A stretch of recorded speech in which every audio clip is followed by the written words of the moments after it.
Bidadi township ವಿಚಾರದಲ್ಲಿ JDS ಈಗ ಮತ್ತೊಂದು ಹೋರಾಟಕ್ಕೆ ಮುಂದುವರೆದಿದೆ. ಇದೇ 18ನೇ ತಾರೀಕು ಬೆಂಗಳೂರಿಗೆ ಅಂದರೆ ಫ್ರೀಡಂ ಪಾರ್ಕ್ನಲ್ಲಿ ಬೃಹತ್ ಹೋರಾಟವನ್ನು ಹಮ್ಮಿಕೊಳ್ತಾ ಇದೆ. ಈ ಬಗ್ಗೆ ಮಾತನಾಡೋದಕ್ಕೆ JDS ಯುವ ನಾಯಕಿ ಜಾನ್ವಿ ಅವರು ನಮ್ಮ ಜೊತೆ ಇದ್ದಾರೆ. ಮೇಡಮ್, ಹೇಗಿರುತ್ತೆ ಮುಂದಿನ ಹೋರಾಟ? ಹೌದು, ನಾವು 3 ದಿವಸ ಪರ್ಮಿಷನ್ನ ತಗೊಂಡ್ರು ಕೂಡ ನಮ್ಮ ಹೋರಾಟಕ್ಕೆ ಸಿಕ್ಕಂತ ಬಲನ ನೋಡಿ ರಾಜ್ಯ ಸರ್ಕಾರ ಬೆದರಿ 3ನೇ ದಿವಸದ ನಮ್ಮ ಹೋರಾಟನ ಹತ್ತಿಕ್ಕುವಂತ ಪ್ರಯತ್ನ ಮಾಡ್ತು. ಅವ್ರು ಎಷ್ಟೇ ಬೆದರಿಸಿದ್ರು ಕೂಡ ನಾವು ಸುಮ್ಮನೆ ಇರೋರಲ್ಲ. ಹಾಗಾಗಿ 18ನೇ ತಾರೀಕು ಫ್ರೀಡಂ ಪಾರ್ಕ್ನಿಂದ ವಿಧಾನಸೌಧ ಚಲೋ ಇರುತ್ತೆ. ಹಾಗಾಗಿ ಇವತ್ತು ಕೂಡ ನಾನು ಬಿಡದಿಯಲ್ಲಿದ್ದೀನಿ. ಹೂಗಳ್ಳರೇ ಬಿಡದಿ ಬಿಟ್ಟು ತೊಲಗಿ ಏನು ಇವತ್ತು ಹೋರಾಟ ನಡೀತಾ ಇದೆ. ಕಪ್ಪು ಪಟ್ಟಿ ಹಾಕಿದ್ದು ಅದಕ್ಕೇನಾ? ಖಂಡಿತ ಹೌದು. ನೋಡಿ, ನಮ್ಮ ಹಣೆ ಬರಹ ಹೇಗಿದೆ ಅಂದ್ರೆ, ಆಗ ಬ್ರಿಟಿಷರ ಕೈಗೆ ನಾವು ನಲಗಿ ಸ್ವಾತಂತ್ರ್ಯಕ್ಕೋಸ್ಕರ ಹೋರಾಟ ಮಾಡಬೇಕಾಯ್ತು. ಇವತ್ತು ನೋಡಿ, ನಾವೇ ಆರಿಸಿ ಕಳಿಸಿರೋರ ಹತ್ರ ನಾವು ಇವತ್ತು ತುಳಿತಕ್ಕೊಳಗಾಗ್ತಾ ಇದೀವಿ. ನಮ್ಮ ಭೂಮಿನ ನಾವು ಉಳಿಸ್ಕೊಳ್ಳೋದಕ್ಕೆ ಹೋರಾಟ ಮಾಡೋ ಹಾಗಾಗಿದೆ, ಬೀದಿಗೆ ಬರೋ ಹಾಗಾಗಿದೆ. ಒಂದು ಮಾತು ನೆನಪಾಗುತ್ತೆ, ಪರಕೀಯರು ಮಾಡಿದರೆ ಮಾತ್ರ ನೋವೇ, ನಮ್ಮವರೇ ಹದ ಹಾಕಿ ತಿವಿದರದು ಹೂವೆ ಅಂತ ಕುವೆಂಪುನವರ ಸಾಲುಗಳು. ಅವತ್ತಿನ ದಿವಸ ಬ್ರಿಟಿಷರ ಹತ್ರ ನಲಗಿದ್ದಾಯ್ತು. ಸ್ವಾತಂತ್ರ್ಯ ಬಂತಪ್ಪ, ಅಭಿವೃದ್ಧಿ ಕಡೆ ಗಮನ ಕೊಡೋಣ ಅಂದ್ರೆ ಇಲ್ಲ. ಇವತ್ತು ನಮ್ಮ ಭೂಮಿನ ಉಳಿಸ್ಕೊಳ್ಳೋದಕ್ಕೆ ಇವತ್ತು ನಾವು ಹೋರಾಟ ಮಾಡಿ ಉಳಿಸ್ಕೊಳ್ಳೋ ಪರಿಸ್ಥಿತಿಗೆ ಬಂದಿದೆ.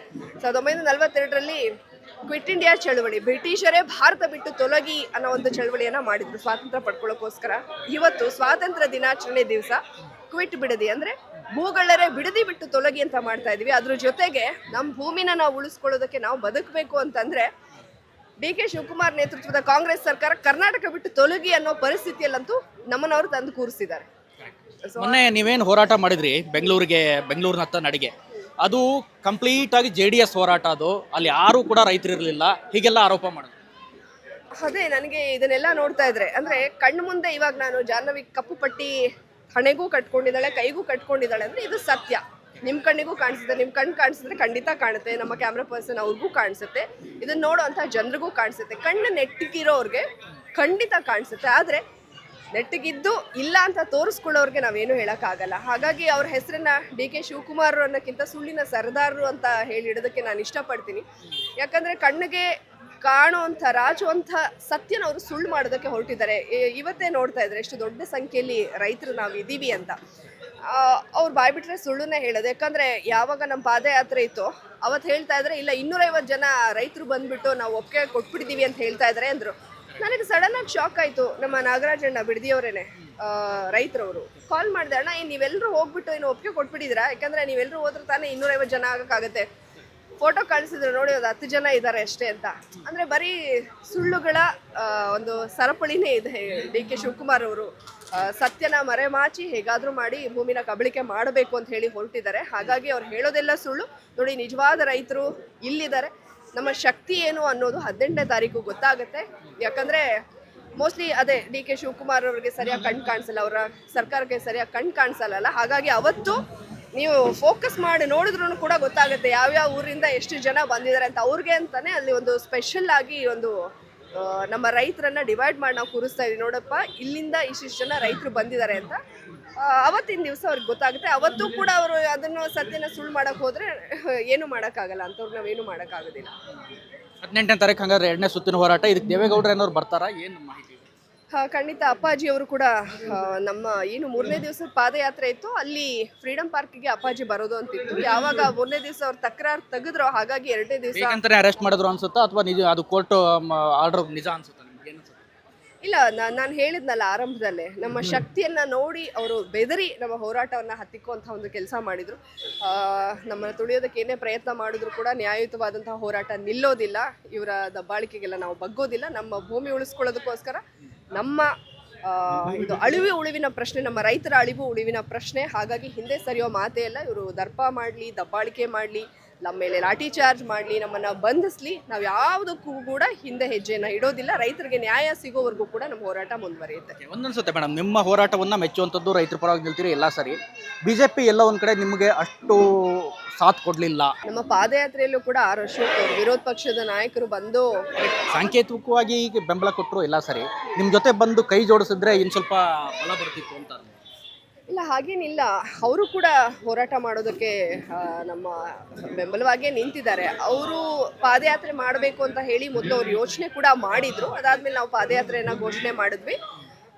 ಈ ಭಾಗದ ರೈತರ ಒಂದು ಕನೆಕ್ಟಿವಿಟಿ ನಮ್ಮ ಪಕ್ಷದ ಜೊತೆ ಹೆಚ್ಚಾಗಿರೋದ್ರಿಂದ ಬಹುಶಃ ನಾವು ಮುಂದೆ ಕಾಣಿಸ್ತಾ ಇದ್ದೀವಿ ವಿನಃ BJP ಇರ್ಬೋದು JDS ನಾವು ಒಗ್ಗಟ್ಟಾಗಿದ್ದೀವಿ. ರೈತರು ಅಂತ ಬಂದಾಗ ನಾವೆಲ್ಲರೂ ಒಟ್ಟಿಗೆ ನಿಂತು ಹೋರಾಟವನ್ನು ಮಾಡ್ತೀವಿ. ನೀವು ನೋಡ್ಬೋದು ಹಿಂದೆ ಕೂಡ ಆರ್ ಅಶೋಕ್ ಅವರು, ವಿಜಯೇಂದ್ರ ಅವರು ಈ ಭಾಗಕ್ಕೆ ಭೇಟಿ ನೀಡಿ ರೈತರ ಸಂಕಷ್ಟ ಏನು ಅಂತ ಆಲಿಸಿದ್ರು.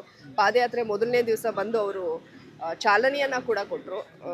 ಸೊ ಹಾಗಾಗಿ ನಾವು ಒಟ್ಟಾಗಿನೇ ಹೋರಾಟ ಮಾಡ್ತೀವಿ. ಅವರು ಕೂಡ ರೈತರ ಪರವಾಗಿ 18ಕ್ಕೂ ಅವರೆಲ್ಲ ಬರ್ತಾರೆ. 18 ಆ ಥರ ಮಾತುಕತೆ ಆಗಿದೆ, ಇನ್ನೂ ಟೈಮ್ ಇದೆ. ಇಲ್ಲ, ಅದ್ರ ಬಗ್ಗೆ ನನಗಿನ್ನ ಕೂಡ ಮಾಹಿತಿ ಇಲ್ಲ. 18ನೇ ತಾರೀಕು ಅವರು ಫ್ರೀಡಂ ಪಾರ್ಕಿಗೆ ಬರ್ತಾ ಇದ್ದಾರೋ ಇಲ್ವೋ ಗೊತ್ತಿಲ್ಲ. ನಮ್ಮ ಪಕ್ಷದ ವರಿಷ್ಠರ ಜೊತೆಗೆ ಬಹುಶಃ ಮಾತುಕತೆ ಮಾಡಿ ಅವರು ಆಗಮಿಸುವಂಥ ಒಂದು ಸಾಧ್ಯತೆ ಇದೆ. ಯಾಕಂದರೆ ಬೆಂಗಳೂರಿನಲ್ಲಿ ಇದ್ದಾಗ ಆರ್ ಅಶೋಕ್ ಅವರು ಬರಬಹುದು, ಆದರೆ ನನಗೆ ಈ ಬಗ್ಗೆ ಮಾಹಿತಿ ಇಲ್ಲ. ಅಂದರೆ ಈಗ ಕುಮಾರಸ್ವಾಮಿ ಅನ್ನೋದಕ್ಕಿಂತ ನಿಖಿಲ್ ಕುಮಾರಸ್ವಾಮಿ ಅವ್ರನ್ನ ರೀಲಾಂಚ್ ಮಾಡ್ತಾ ಇದ್ದಾರೆ, ಹಂಗಿಂಗೆಲ್ಲ ಆರೋಪ ಮಾಡಿದ್ರು. ಸೊ ನಿಮ್ಗೇನು ಅನ್ಸುತ್ತೆ, ಈಗ ಈ ಹೋರಾಟಕ್ಕೆ ಬೆದರಿದ್ರು ಅನ್ಸುತ್ತೋ ಅಥವಾ ಏನಕ್ಕಾಗಿ ಈ ಆರೋಪ ಮಾಡ್ತಾರೆ ಅನ್ಸುತ್ತೆ?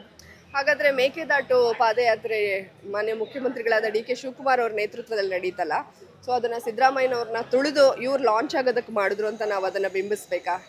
ಹಾಗೆ ಯಾವುದೇ ಒಂದು ಹೋರಾಟಗಳಾದಾಗ ಅನ್ಯಾಯದ ವಿರುದ್ಧವಾಗಿ ದನಿ ಎತ್ತದಂಥ ಸಂದರ್ಭದಲ್ಲಿ ಅದನ್ನು ಮೊಟಕುಗೊಳಿಸೋದಕ್ಕೆ ಅಥವಾ ಬೇರೆ ಲೇಪನವನ್ನು ಹಚ್ಚೋದಂಥ ಪ್ರಯತ್ನಗಳಾಗುತ್ತೆ. ಹಾಗಾಗಿ ಅದು ಅವ್ರು ಹೇಳ್ತಾ ಇದ್ದಾರೆ ವಿನಃ ಅದ್ಯಾವುದು ಕೂಡ ವಾಸ್ತವ ಅಲ್ಲ.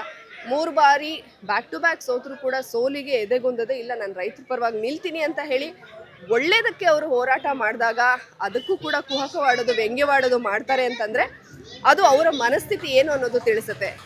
ಈಗ ಮೇಕೆದಾಟು, ಸೊ ಅದು ನಮಗೆ ಕರ್ನಾಟಕಕ್ಕೆ ಲಾಭ ಆಗುತ್ತೆ. ಸೊ ನಾವು ಅದನ್ನು ಕೂಡ ವ್ಯಂಗ್ಯ ಮಾಡೋದು, ಇಲ್ಲ ನೀವು ಲಾಂಚ್ ಆಗೋದಕ್ಕೆ ಪ್ರಯತ್ನ ಪಟ್ರಿ, ನಿಮ್ಮ ಪಕ್ಷದ ಇನ್ನೊಬ್ಬ ಪ್ರಭಾವಿ ನಾಯಕರನ್ನ ತುಳಿಯೋದಕ್ಕೆ, ಅವ್ರನ್ನ ವೀಕ್ ಮಾಡೋದಕ್ಕೆ ನೀವು ಪ್ರಯತ್ನ ಪಟ್ರಿ ಅಂತ ಹೇಳಿ ನಾವು ಬಿಂಬಿಸಿದ್ರೆ ನಾವೇನು ಅವರೇನು ಅಂತ ಹೇಳಿ ಗೊತ್ತಾಗುತ್ತೆ. ಹಾಗಾಗಿ ಒಳ್ಳೆಯ ಹೋರಾಟವನ್ನು ಕೂಡ ಇವರು ಹತ್ತಿಕ್ಕೋದಕ್ಕೆ ಬೇರೆ ಬೇರೆ ಬಣ್ಣವನ್ನು ಬಳಿಯುವಂಥ ಪ್ರಯತ್ನ ಮಾಡಿದ್ರು. ಅದು ಯಾವುದಕ್ಕೂ ಕೂಡ ನಾವು ತಲೆ ಕೆಡಿಸ್ಕೊಳ್ಳೋದಿಲ್ಲ. ರೈತರ ಪರವಾಗಿ ಅಪ್ಪಾಜಿ ಇರ್ಬೋದು, ಕುಮಾರಣ್ಣ ಇರ್ಬೋದು, ನಿಖಿಲಣ್ಣ ಡೇ 1 ನಿಂತಿದ್ದಾರೆ, ಈಗಲೂ ಕೂಡ ನಿಲ್ತಾರೆ. ಈ ಥರದನ್ನ ಹೇಳಿ ಏನೇ ವೀಕ್ ಮಾಡೋದಕ್ಕೆ ಆಗೋದಿಲ್ಲ. ನಮ್ಮ ಹೋರಾಟ ನಿತ್ಯ ನಿರಂತರ.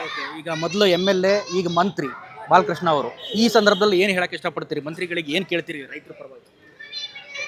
ಅವರು ವೋಟ್ ಹಾಕಿ ನಾನು ಯಾರಿಂದ ಗೆದ್ದೆ, ನಾನು ಯಾರಿಂದ ಇಲ್ಲಿಗೆ ಬಂದೆ, ಅದು ಜನಗಳು ಹಾಕಿರುವಂತಹ ಭಿಕ್ಷೆ. ಅದರಲ್ಲಿ ನಮ್ಮ ಬಿಡದಿ ಜನರು ಕೂಡ ಸೇರ್ಕೊಳ್ತಾರೆ. ಯಾಕಂದರೆ ಮಾಗಡಿ ಕ್ಷೇತ್ರದಲ್ಲಿ ಬಿಡದಿ ಕೂಡ ಬರುತ್ತೆ. ಆದರೆ ವೋಟ್ ಹಾಕಿಸ್ಕೊಂಡು ನಾನು ಆ ಜಾಗಕ್ಕೆ ಹೋದೆ, ಯಾರಿಂದ ಹೋದೆ ಅನ್ನೋದನ್ನು ಮರ್ತು ಬಿಟ್ಟಿದ್ದಾರೆ. ಅವ್ರಿಗೆ ಬಹುಶಃ ಮುಖ್ಯಮಂತ್ರಿಗಳು ಮಾತ್ರ ಕಾಣಿಸ್ತಾರೆ. ನಾನು ಅವ್ರನ್ನ ದಿನ ಬೆಳಗ್ಗೆ ಎದ್ದ ತಕ್ಷಣ ಅವ್ರನ್ನ ಹೊಗಳೋದು, ಬೆಳಗ್ಗೆಯಿಂದ ಶುರುವಾಗಿ ರಾತ್ರಿ ಮಲಗೋ ತನಕ ಅವ್ರನ್ನ ಹೊಗಳೋದು, ಕುಮಾರಣ್ಣನ ತೆಗಳೋದು ಮಾಡಿಬಿಟ್ರೆ ನಾನೇನು ಅಂದ್ಕೊಂಡೆ, ನಾನು ಸಾಧಿಸ್ಬೋದು, ಗಿಟ್ಟಿಸ್ಕೊಳ್ಬಹುದು ಅಂತ ಅಂದ್ಕೊಂಡ್ರು. ಆರಂಭಿಕ ಹಂತದಲ್ಲಿ ಅದು ಯಶಸ್ವಿ ಕೂಡ ಆಗಿದ್ದಾರೆ. ಬಟ್ ಯಾವುದು ಕೂಡ ಶಾಶ್ವತ ಅಲ್ಲ, ಆಯಿತಾ? ನಾವು ಕಷ್ಟಪಟ್ಟು ನಮ್ಮ ಯೋಗ್ಯತೆಗೆ ಸಿಕ್ಕುವಂಥ ಸ್ಥಾನಮಾನಗಳು ಬೇರೆ. ಇನ್ಯಾರಿಗೋ ಬಕೆಟ್ ಹಿಡಿದು ಜನರನ್ನ ತುಳಿದು ಇನ್ಯಾರನ್ನೋ ಬಕೆಟ್ ಹಿಡಿದು ಮಂತ್ರಿ ಆದ್ರು ಅಂತ ಖಂಡಿತ ಅದು ಜನರ ಕಣ್ಣಿಗೆ ಇದೆಯಲ್ಲ. ಪ್ರತಿ ದಿವಸ ದಿನ ಬೆಳಗಾದ್ರೆ DK ಶಿವಕುಮಾರ್ ಅವರ ಜಪ ಮಾಡ್ತಾ ಇದ್ರು. ಸೊ ಹಾಗೆ ಬಕೆಟ್ ಅಲ್ಲ, ಸಿಂಟೆಕ್ಸ್ ಅಂತಾನೆ ಹೇಳ್ಬೋದು, ಅದನ್ನೇ ಹಿಡಿದು ಅವರು ಮಂತ್ರಿ ಆದರು. ಬಟ್ ನಾನು ಹೇಳೋದದೇ, ಒಂದು ನಮ್ಮ ಯೋಗ್ಯತೆ, ನಮ್ಮ ಜನಪರ ಕೆಲಸಗಳು ಮೆರಿಟ್ ಮೇಲೆ ಆದಾಗ ನಾವು ಆಗಿದ್ದಕ್ಕೂ ಒಂದು ಸಾರ್ಥಕತೆ ಅನ್ನೋದು ಸಿಗುತ್ತೆ. ನಾವು ಮಾಡೋ ಒಳ್ಳೆ ಕೆಲಸಗಳಿಂದ ನಾವು ಗುರುತಿಸ್ಕೊಳ್ತೀವಿ. ಬಟ್ ಈಗ ಅವ್ರು ಯಾವ ರೀತಿಯಾಗಿ ಆ ಜಾಗಕ್ಕೆ ಹೋದ್ರು ಅನ್ನೋದು ಎಲ್ರಿಗೂ ಗೊತ್ತಿದೆ. ಕರ್ನಾಟಕದ ಜನತೆ ನೋಡ್ತಾ ಇದ್ದಾರೆ. ಹಾಗಾಗಿ ಕೆಲಸ ಮಾಡಿ ಗಿಟ್ಟಿಸ್ಕೊಂಡ್ರೆ ಮೆರಿಟ್ ಮೇಲೆ DK ಶಿವಕುಮಾರ್ ಅವರ ಬಲಗೈ ಬಂಟ, ನಾನು ಮಂತ್ರಿ ಇಲ್ದಿದ್ರು ಪರವಾಗಿಲ್ಲ, ಮಂತ್ರಿ ಸ್ಥಾನ ತ್ಯಜಿಸ್ತೀನಿ ಅಂತ ಹೇಳಿದ್ರು. ನೋಡಿ, ಭಾಷಣಗಳಿಗೆ ಏನು ಬೇಕಾದರೂ ಹೇಳ್ಬೋದು, ಆಯಿತಾ? ನಾನಿಲ್ಲಿ ನಿಂತ್ಕೊಂಡ್ಬಿಟ್ಟು ಭಾಷಣಕ್ಕೆ ಸೀಮಿತವಾಗಿ ಮಾತಾಡೋದಕ್ಕೂ ಕಿತ್ಕೊಳ್ಳೋ ಪ್ರಯತ್ನ ಪಡಲಿ, ಆವಾಗ ಗೊತ್ತಾಗುತ್ತೆ. ನೀವು ಇದೇ ಗಮನಿಸ್ಬೋದು, ಸ್ವಲ್ಪ ದಿವಸಗಳ ಹಿಂದೆ ಬಾಲಕೃಷ್ಣ ಅವರ ಸ್ಟೇಟ್ಮೆಂಟ್ ನೀವು ಗಮನಿಸ್ಬೋದು. ಮೀಡಿಯಾದವ್ರ ಜೊತೆ ಮಾತಾಡುವಾಗ, ಅಯ್ಯೋ ಅಲ್ಲಿಂದ ಬಂದಿರುತ್ತಪ್ಪ, ಇಲ್ಲಿ ಬಂದಮೇಲೆ ಒಡೆದಾಕ್ಬಿಡ್ತಾರೆ, ನಮ್ಮ ಕಾಂಗ್ರೆಸ್ಸಲ್ಲಿ ಹಂಗೆ ಅಂತ ಏನೋ ಒಂದು ಅವರು ಮಾತಾಡ್ತಾರೆ. ಅಂದರೆ ಅವ್ರ ಒಳಗಡೆ ಏನು ಆಸೆ ಇದೆ ಅನ್ನೋದು ಅವರ ಬಾಯಿ ಮೂಲಕ ಅದು ವ್ಯಕ್ತವಾಗಿದೆ ಕೂಡ. ಅಲ್ಲಿಂದ ಕಳಿಸಿದ್ರು ಪಟ್ಟಿ ಇಲ್ಲಿ ಬಂದು ಬಿಟ್ಕೊಡ್ತೀನಿ ಅನ್ನೋದೆಲ್ಲ ಬರೀ ಬಾಯಿ ಮಾತು ಅಂತನೂ ಅನ್ಸುತ್ತೆ. ಒಂದು ವೇಳೆ ಅನಿವಾರ್ಯತೆ ಅಂತ ಬಂದಾಗ ಬಿಟ್ಕೊಡ್ಲೇಬೇಕಾಗಬಹುದೇನೋ. ಯಾಕಂದರೆ ನನಗೆ ಅದೇ ಅನ್ಸೋದು, ಎಲ್ಲೋ ಒಂದು ಸ್ವಲ್ಪ ಡೋಲಾಯಮಾನ ಸ್ಥಿತಿಗೆ ತಲುಪುತ್ತೆ ನೋಡಿ. ಒಂದು ಕಡೆ ಕೃಷ್ಣಪ್ಪನವ್ರಿಗೆ ಅಸಮಾಧಾನ ಇದೆ, ಯಶವಂತ್ ಅವರು ರಾಜೀನಾಮೆಯನ್ನು ಸಲ್ಲಿಸ್ಬಿಟ್ರು, ಇನ್ನೂ ತುಂಬ ಜನ ಮಂತ್ರಿಗಿರಿಗಾಗಿ ಅಲ್ಲಿ ಫೈಟ್ ನಡೀತಾ ಇದೆ. ಸೊ ಈ ಸಂದರ್ಭದಲ್ಲಿ ಯಾರನ್ನ ಇನ್ ಮಾಡಬೇಕು, ಯಾರನ್ನ ಔಟ್ ಮಾಡಬೇಕು ಅನ್ನೋ ಒಂದು ಸಂಕಷ್ಟಕ್ಕೆ DK ಶಿವಕುಮಾರ್ ಅವರು ಸಿಲುಕಿದ್ದಾರೆ. ಸೊ ಅತ್ಯಾಪ್ತ ಆಗಿರೋದ್ರಿಂದ ದಯಮಾಡಿ ಹೋಗ್ಬಿಡಪ್ಪ, ನೆಕ್ಸ್ಟ್ ಟೈಮ್ ನೋಡೋಣ ಅಂತ ಹೇಳಿ ಇವ್ರನ್ನ ಯಶಸ್ವಿಗೊಳಿಸೋದ್ರಲ್ಲಿ, ಇವ್ರನ್ನ ಮನಸ್ಸನ್ನ ಪರಿವರ್ತನೆ ಮಾಡೋದ್ರಲ್ಲಿ ಯಶಸ್ವಿ ಆಗ್ಬೋದು. ಒಬ್ಬರು ಮಹಿಳೆಗೂ ನನಗೆ ಅವ್ರ ಸ್ಟೇಟ್ಮೆಂಟ್ ನೋಡಿದಾಗ ಬಹುಶಃ ಹೇಳಿರ್ಬೇಕು, ವರ್ಣ ಬಿಟ್ಕೊಟ್ಬಿಡು ಅಂತ ಹೇಳೋ ಮೋಸ್ಟ್ಲಿ ಏನೋ ಬಂದಿರಬೇಕು. ಅದಕ್ಕೆ ನಾನೇ ತ್ಯಾಗ ಮಾಡ್ಬಿಟ್ಟಿದ್ದೀನಿ ಅಂತ ತೋರಿಸ್ಕೊಳ್ಳೋದಕ್ಕೆ ಆಚೆ ಬಂದು ಹಿಂಗೆ ಹೇಳ್ತಾ ಇದ್ದಾರೆ ಅಂತ ನಂಗೆ ಅನ್ನಿಸ್ತು. ನನಗೆ ಅವತ್ತಿನ ದಿವಸ ಹಾಗೆ ಅನಿಸಿದ್ದು, ಅವ್ರು ಕೆಳಗಿಳಿತಾರೆ, ನಮ್ಮ ಶಾಪ, ನಮ್ಮ ಬಿಡದಿ ರೈತರ ಶಾಪ ತಟ್ಟುತ್ತೆ. ಏನೇ ಹೋದ್ರೂ ದಿನಕಾಲ ಸುಲ್ತಾನ್ ಅಷ್ಟೇ, ಕೊಟ್ಟಂಗೆ ಕಿತ್ಕೊಂಡಂಗೆ ಆಗಬೇಕು, ಕಿತ್ಕೊಂಡಂಗೆ ಆಗಬೇಕು ಅಂತಾರೆ. ಹಂಗಾಗುತ್ತೆ ಅಂತ ಅನ್ಕೊಂಡಿದ್ದೆ. ನೋಡೋಣ, ಸದ್ಯದಲ್ಲೇ ಗೊತ್ತಾಗುತ್ತೆ ಯಾರ್ಯಾರು ತ್ಯಾಗ ಮಾಡ್ತಾರೆ, ಕಿತ್ಕೋತಾರ, ಕಸುತ್ಕೊಳ್ತಾರ ಅಂತ ಗೊತ್ತಾಗುತ್ತೆ. ಪ್ರಶ್ನೆ, ಮಹಿಳೆಯರಿಗೆ ಸ್ಥಾನಮಾನವೇ ಇಲ್ಲ. ಅಯ್ಯೋ, ನಿಜವಾಗ್ಲೂ ಅದೊಂದು ದೊಡ್ಡ ದುರಂತ. ತುಂಬ ಅಂದರೆ ತುಂಬ ಬೇಜಾರಾಗುತ್ತೆ. ಇಲ್ಲಿ ಅಂತ ಅಲ್ಲ, ಯಾವುದೇ ಪಕ್ಷಗಳ ಅಧಿಕಾರಕ್ಕೆ ಬಂದಾಗ ಹೆಣ್ಣು ಮಕ್ಕಳು ಅಂದರೆ ಒಂದೇ ಸ್ಥಾನ ಕೊಡಬೇಕು ಅನ್ನೋದು ಅದೇನೋ ಅಲಿಖಿತ ನಿಯಮನೋ ಏನೋ ಗೊತ್ತಿಲ್ಲ, ಅಥವಾ ನಮ್ಮ ದುರಂತನೋ ನಮ್ಮ ಹಣೆ ಬರನೋ ದುರದೃಷ್ಟನೋ ಗೊತ್ತಿಲ್ಲ. ಮಹಿಳೆಯರು ಸಮಾನತೆ ಹಾಗೆ ಹೇಗೆ ಅಂತ ಹೇಳಿ ಕೇವಲ ಅದು ಪುಸ್ತಕಕ್ಕೆ, ಭಾಷಣಗಳಿಗೆ ಮಾತ್ರ ಸೀಮಿತ ಆಗಿಬಿಟ್ಟಿದೆ. ಯಾಕೆ ಮಹಿಳೆ ಅಂದರೆ ಒಂದೇ ಸ್ಥಾನ ಕೊಡಬೇಕು? 5 ಜನ ಗೆದ್ದಿರ್ತಾರಲ್ಲ, 5 ಜನನೂ ಕೊಡಲಿ. ಕೆಲವು ಪಕ್ಕದ ರಾಜ್ಯ, ನಾನು ಯಾವ್ದು ರಾಜ್ಯ ಅಂತ ಹೇಳಲ್ಲ, 6 ಜನ ಇದ್ದಾರೆ ಅಲ್ಲಿ ಸಚಿವರು. ನಮ್ಮಲ್ಲಿ ಯಾರು ಮಾಡಿರೋದು? ಒಬ್ರನ್ನೇ ಮಾಡಬೇಕು, ಅದು ಮಹಿಳಾ ಮತ್ತು ಮಕ್ಕಳ ಕಲ್ಯಾಣ ಸಚಿವೆ ಅಥವಾ ಕನ್ನಡ ಮತ್ತು ಸಂಸ್ಕೃತಿ ಇಲಾಖೆ ಸಚಿವೆ. ಅದಂತೂ ದೊಡ್ಡ ದುರಂತ. ಬದಲಾಗಬೇಕು. ಸಮಾನತೆ ಅನ್ನೋದು ಕೇವಲ ಗೃಹಲಕ್ಷ್ಮಿ, ಗೃಹ ಜ್ಯೋತಿ, ಹೆಣ್ಮಕ್ಳ ಹೆಸರನ್ನ ಇಟ್ಟುಬಿಟ್ಟು ಹೆಣ್ಮಕ್ಳನ್ನ ಸೆಳೆಯೋದಕ್ಕೆ ಮಾಡ್ತಾರಲ್ಲ, ಇದೇನಾ ಹೆಣ್ಮಕ್ಳಿಗೆ ಕೊಡುವಂಥ ಗೌರವ ಇದೇನಾ? ಹಾಗಾಗಿ ಏನು 33% ರಿಸರ್ವೇಷನ್ ಹೆಣ್ಮಕ್ಳಿಗೆ ಸ್ಥಾನಮಾನ ಸಿಗಬೇಕು ಅಂತ ಅಪ್ಪಾಜಿ ಅವತ್ತು ಕೂಡ ದನಿ ಎತ್ತಿದ್ರು. ಈಗ ಅದು ಸಂಸತ್ನಲ್ಲಿ ಅಂದರೆ ಪಾರ್ಲಿಮೆಂಟ್ನಲ್ಲಿ ಮಂಡನೆ ಆಗೋದಿದೆ. ಅಂದರೆ ಡಿಲಿಮಿಟೇಷನ್ ಅದು ಇದು ಪರ ವಿರೋಧ ಇದೆ. ಅದಾದಮೇಲೆ ಆದರೂ ಅಟ್ಲೀಸ್ಟ್ ಹೆಣ್ಮಕ್ಳಿಗೆ ಒಂದು ಸರಿಯಾದಂತಹ ಸ್ಥಾನಮಾನ ಸಿಗಲಿ. ನನ್ನ ನಿಜವಾಗ್ಲೂ ಆ ವಿಚಾರದ ಬಗ್ಗೆ ತುಂಬ ಅಂದರೆ ತುಂಬ ಬೇಸರ ಇದೆ. ಸಮಾನತೆ ಬರಬೇಕು. ಇಲ್ಲ ಅಂತಂದರೆ ನಮ್ಮ DK ಶಿವಕುಮಾರ್ ಅವರು ಹೇಳಿದ್ರಲ್ಲ, ಒದ್ದು ಕಿತ್ಕೋಬೇಕು ಅಂತ. ಮುಂದಿನ ದಿವಸಗಳಲ್ಲಿ ನಾವು ಮಹಿಳೆಯರೆಲ್ಲ ಸೇರಿ ಒದ್ದು ಕಿತ್ಕೊಳ್ಳೋ ಕಡೆ ಗಮನ ಹರಿಸ್ಬೇಕು ಅಂತ ನನಗನ್ಸುತ್ತೆ. ಎಸ್, ಇದು JDS ಯುವ ನಾಯಕಿ ಜಾನ್ವಿ ಅವರ ಮಾತು. ಹೋರಾಟ ಹೇಗಿರುತ್ತೆ, ಹೋರಾಟದ ರೂಪುರೇಷೆ ಹೇಗಿರುತ್ತೆ, BJP ಕೂಡ ತಮ್ಮ ಜೊತೆ ಕೈ ಜೋಡಿಸ್ಬೋದು ಈ ಸಂದರ್ಭದಲ್ಲಿ ಅನ್ನೋ ಮಾತನ್ನು ಕೂಡ ಹೇಳ್ತಾ ಇದ್ದಾರೆ. ಕ್ಯಾಮರಾ ಪರ್ಸನ್ ಧನುಷ್ ಜೊತೆ ಜಗದೀಶ್, ಸುಮನ್ TV, ಬೆಂಗಳೂರು.